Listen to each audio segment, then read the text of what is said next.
تو میرے اور آپ کیا کام؟ مولا نے فرمایا انسان کے ساتھ کھجور کا یہ تعلق اس بنیاد پہ ہے کہ اس کی تکریم کا حکم دیا گیا ہے، بلکہ حدیث پاک میں آتا ہے کہ آقا علیہ الصلوۃ والسلام تشریف فرما کے آپ نے فرمایا میرے صحابہ وہ کون سا درخت ہے کہ جو سایہ بھی دیتا ہے، پھل بھی دیتا ہے اور وہ کسی کو کوئی تکلیف نہیں دیتا؟ صحابہ کہتے ہیں ہم سوچ رہے تھے، ہم نے جنگلات کے درختوں کے متعلق سوچا۔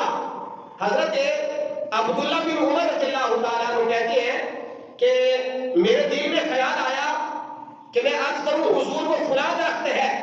کہتا ہے میں نے دیکھا کہ حضور کے کبار صحابہ بیٹھے ہوئے ہیں، بے ادبی نہ ہو جائے، تو کہتے ہیں سرکار نے جب ہم سے بار بار پوچھا تو پھر آپ نے فرمایا، اس حدیث پاک کو صحیح مسلم میں امام مسلم لے کے آئے ہیں، کہتے ہیں آقا علیہ الصلوۃ والسلام نے فرمایا وہ کون سا درخت ہے؟ تو پھر آپ نے فرمایا وہ کھجور کا درخت ہے، اور ساتھ فرمایا مومن کا جسم جو ہے وہ بھی کھجور کے درخت کی طرح کائنات والوں کے لیے نفع کا سبب بننا چاہیے۔ یعنی کھجور کی اتنی عزت ہے تو انسان کی کتنی عزت اللہ تعالیٰ نے بنائی ہے۔ انسان کا اتنا مرتبہ اور مقام کہ اللہ تعالیٰ نے فرمایا کہ جو بندہ کسی ایک انسان کو قتل کرتا ہے، فرمایا وہ اسی طرح ہے جس طرح ساری انسانیت کو قتل کرتا ہے۔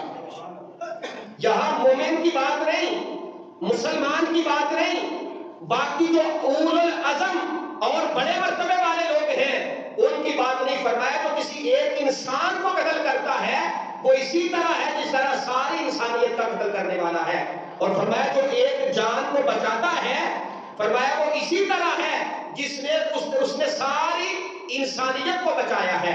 تو میرے بھائیو، انسان کا بڑا ادب اور احترام ہے۔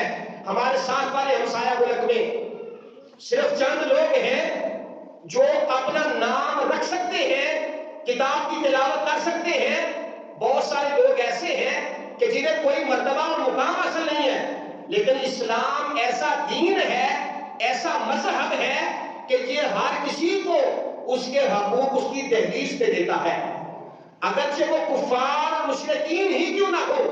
جو انسان ہے بلکہ جانوروں کے حقوق جو ہے وہ بھی دین اسلام جو ہے وہ سب کو برابری کے سطح پہ دیتا ہے۔